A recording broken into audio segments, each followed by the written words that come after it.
Pour un futur pensionnaire de National 2, Montigny a rendu samedi soir une copie très moyenne. Ça commence dès le début du match avec des ballons d'attaque qui ne trouvent pas le but.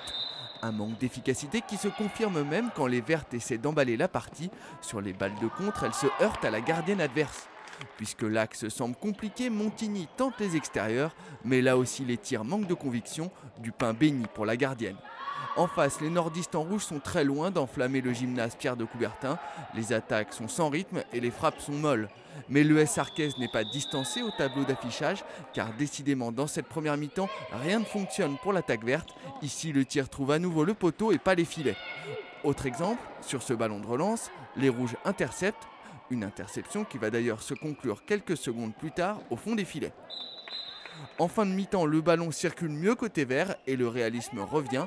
Montigny mène alors 16-11, mais les spectateurs attendent beaucoup mieux. Au retour des vestiaires, les Verts passent à l'offensive et se montrent plus réalistes. De son côté, l'ES Arquez, même sur ses ballons de contre, ne se montre guère plus adroit qu'en première mi-temps. En milieu de deuxième période, l'écart s'agrandit, plus 5, plus 7 et bientôt plus 9 buts pour Montigny.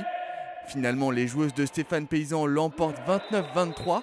L'entraîneur est mécontent de la performance de ses joueuses, mais il préfère positiver en évoquant la montée en National 2. On est heureux forcément parce que c'est quand même 2 ans de travail, donc au bout de 2 ans avec quasiment le même groupe on monte, donc forcément c'est de la joie, hein. Ça a été long, ça a été difficile. À 3 journées de la fin c'est vrai qu'on savoure vraiment, même si la grosse fête sera le 14 mai.